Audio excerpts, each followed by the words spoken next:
Hello everyone, आप सभी का आपके अपने यूट्यूब चैनल लॉकुल पर स्वागत है। दोस्तों, अपने लास्ट लेक्चर सीरीज में हमने डिस्कस किया था कि वह कौन सी स्ट्रेटजी आपको लेकर चलनी है जिससे कि आपका जुडिशियल सर्विस एग्जामिनेशन में सिलेक्शन हो जाए। लास्ट लेक्चर में हमने बहुत सारे एस्पेक्ट्स पर बात की थी, उसमें कुछ मोटिवेशन से रिलेटेड कुछ टॉपिक्स थे, उनको भी हमने कवर किया था। देखिए, मोटिवेशन किसी के वीडियो को देखने से अगर आपको होता है तो वह मोटिवेशन कुछ समय के लिए होगा।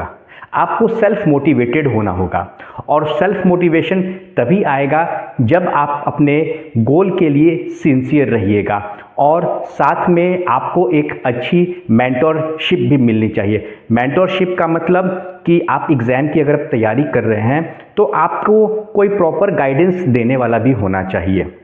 अब प्रॉपर गाइडेंस की बात मैं क्यों कर रहा हूँ? आप कहेंगे कि सर हम तो कॉलेज में पढ़ते हैं या फिर हम लॉ ग्रेजुएट हो चुके हैं, हम इतने मैच्योर हो चुके हैं कि हमें पता है कि क्या पढ़ना है, हमारे पास तो सिलेबस भी है, उसे भी पढ़ के हमारा सिलेक्शन तो हो ही जाना चाहिए। बिल्कुल आपने सही कहा।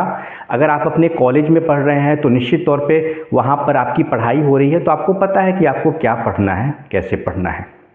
या फिर आपकी डिग्री कंप्लीट हो चुकी है और आप लॉ ग्रेजुएट हो चुके हैं तो आपको निश्चित तौर पे आपको यह भी पता होगा कि लॉ के कौन कौन से सब्जेक्ट होते हैं और कैसे आपको तैयारी करनी है। और आपको अगर यही लगता है कि पूरी किताब पढ़ के आपका सिलेक्शन हो जाएगा तो कहीं ना कहीं आप थोड़े डाउट में हैं। अब डाउट कैसे है मैं बता दूं। आपको तो लग रहा होगा कि आप पूरी पढ़ाई कर चुके हैं या कॉलेज में आपको पढ़ाया जा रहा है, तो फिर ये कैसी बात कह रहे हैं कि पूरी किताब पढ़ लेने से अगर सिलेक्शन हो जाए। तो जो जुडिशरी का सिलेबस होता है वह थोड़ा अलग होता है। आपके कॉलेज का, मैं बार बार यही कहता हूँ, कॉलेज का जो सिलेबस होता है वो सेमेस्टर के हिसाब से होता है, वह आपका सेमेस्टर के जो एग्ज़ाम्स होते हैं उसके लिए होता है।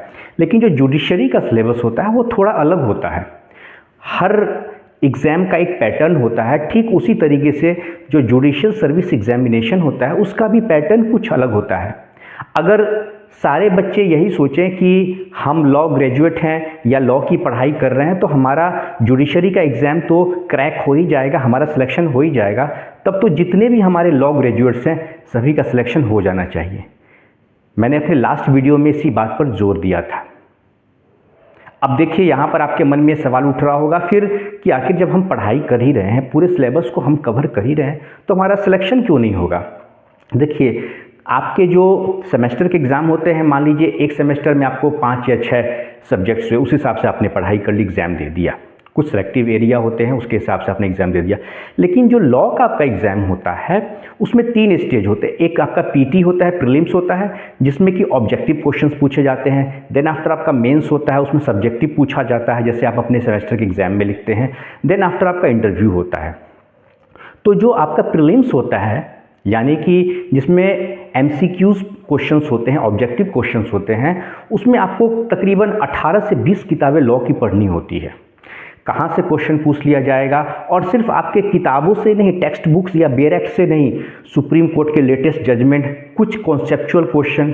तो इसके लिए अगर आपको लगता है कि आप सिर्फ बेयर एक्ट को रट के या किताबों को रट के पढ़ने से अगर आपका एग्ज़ाम क्रैक हो जाएगा तो आप बहुत बड़ी गलती कर रहे हैं। इससे आपका थोड़े देर के लिए मैं कहता हूँ, मान लीजिए कि अगर आपका प्रीलिम्स भी निकल जाता है तो मेंस में जाके आपको प्रॉब्लम आनी है। इसीलिए आपको एक अच्छे मेंटरशिप की ज़रूरत है, एक प्रॉपर गाइडेंस की ज़रूरत है। और जो अभी लेटेस्ट ट्रेंड चल रहा है उसमें बहुत ज़्यादा ज़रूरत है कि आप एक कॉन्सेप्ट के साथ पढ़ाई करें, क्योंकि कंपटीशन बहुत टफ हो गया है, मैंने आपको पहले ही बता दिया है। और 3 जो मेजर जो क्रिमिनल लॉज है उनमें अमेंडमेंट हो गया है, तो उससे तो क्वेश्चन आपको इतनी ट्रिकी क्वेश्चंस आएंगे कि आपको लगेगा कि अरे ये तो हमने तो सब कुछ पढ़ा ही था और समझ में नहीं आ रहा क्वेश्चन कहाँ से बन गया। देखिए, जो अभी नया लॉ आया है उसको आप जब देखेंगे, उससे गो थ्रू होंगे तो बहुत सारी चीज़ें कुछ उसमें ऐड भी की गई हैं। और जो आज का जो पैटर्न है, ट्रेंड है, जो क्रिमिनल लॉज में जो समय के हिसाब से बदलाव होने चाहिए वो सारी चीज़ें दी हुई हैं। और अभी जो जानकारी मिली है उसके हिसाब से, जिस हिसाब से आपका भारतीय नागरिक सुरक्षा संहिता यानी CRPC को रिप्लेस करके जो नया कानून आपको आने वाला है 1 जुलाई 2024 से, उसके हिसाब से जो इंफ्रास्ट्रक्चर की बात की गई है, जो मैकेनिज्म की बात की है, आपके जुडिशरी में बहुत वैकेंसीज आने वाली हैं। चाहे आपके जुडिशियल ऑफिसर्स की हो, एडीजे की हो, जेएलओ की हो, या अभियोजन पदाधिकारी जो एपीओ या एडीपीओ की एग्जाम्स होते हैं। बहुत सारी वैकेंसीज आने वाली है। तो आपके लिए खुशखबरी यह है कि आपके लिए अपॉर्चुनिटीज़ हैं, लेकिन उसके साथ आपको मेहनत भी करना होगा। इसीलिए मैं आप सभी साथियों के लिए एक, देखिए, पढ़ने के लिए आप कॉलेज में भी पढ़ते हैं, खुद से ही पढ़ सकते हैं। मैं आपको पढ़ाने नहीं आया हूँ, मैं आपको समझाने आया हूँ, और एकदम इजी तरीके से, ताकि आपके दिमाग में, एक माइंडसेट में वह चीज़, आप एक बार मेरा वीडियो देख लेंगे तो आपको बार बार रिवाइज होगा। आप शांति ईयरफोन लगा के आप सुन सकते हैं उसे। कहीं भी कॉलेज में आपको टाइम मिलता है वहाँ आप सुन सकते हैं, आप घर पर आते हैं वहाँ सुन सकते हैं आराम से। कोई डाउट होता है, मैं बार बार अपने हर जो मेरा लेक्चर सीरीज़ होता है उसमें बार बार मैं आपसे कहता हूँ, किसी तरह का भी डाउट हो, किसी भी तरह का डाउट हो, आप बिल्कुल बेझिझक मुझसे सवाल पूछिए। मैं चाहता हूँ, क्योंकि देखिए मेरा काम है पढ़ाना, समझाना, और समझना आपका काम है। मैं बार बार कहता हूँ, मैं पढ़ाने के लिए नहीं आया हूँ। मैंने भी पढ़ाई बहुत कर ली है, मैंने देखा भी है जो बच्चे पढ़ते हैं। क्या पढ़ना नहीं है, समझना है। कुछ स्पेसिफिक एरियाज़ होते हैं, उन्हें कवर करना है। मैं बार बार यही कहता हूँ, 18 से 20 किताब, आप कंप्यूटर नहीं है जो दिमाग में आप पूरा फीड कर लेंगे। बहुत मुश्किल से आप बाउंस कर जाएंगे, ओवरफ्लो हो जाएगा, भूल जाएंगे, क्योंकि आपको कंपटीशन के एग्ज़ाम को क्रैक करना है। तो पूरी किताब को आप, मैं बार बार कहता हूँ, पढ़ के रट के अगर आप सोच रहे हैं तो बहुत मुश्किल वाली बात है।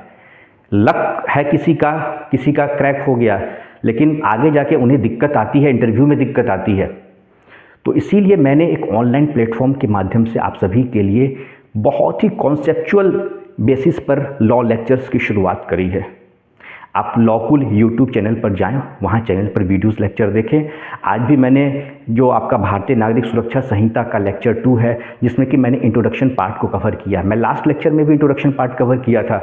वहाँ पे चाहता तो मैं एक प्रोफेशनल, जो आजकल होता है कि वहीं से कवर करके मैं आगे बढ़ जाता, लेकिन नहीं, मैं प्रोफेशनल नहीं हूँ। मैं बिल्कुल आप ही की तरह मेरी जर्नी रही है। बहुत टफ होता है, बहुत स्ट्रगल करना पड़ता है, और करीब से आके जब पीछे से फिर से शुरुआत करनी होती, बहुत दुख होता है। तो आपके पेन को मैं समझता हूँ, क्या परेशानी आती है उसे मैं समझता हूँ। उसी हिसाब से मैं अपने लेक्चर में उन्हीं टॉपिक को कवर करता हूँ जिससे कि आपके क्वेश्चंस आएंगे। आप एक बार देखिएगा जरूर, आपको समझ में आएगा। मैंने चैनल पे सारे वीडियो जो भी अभी तक के रिकॉर्डेड हैं, कॉन्स्टिट्यूशन के भी हैं, उसको भी मैंने अपलोड कर दिया है। भारतीय नागरिक सुरक्षा संहिता का भी लेक्चर है, वो भी आप जाकर देखेंगे। और कैसा आपको लगता है यह वीडियो लेक्चर मुझे ज़रूर बताएं। कुछ सुझाव हो तो वो भी बताएं, क्योंकि आप ही के सुझाव पर मुझे आगे वीडियो लेक्चर्स बनाने हैं। ठीक है साथियों, नमस्कार।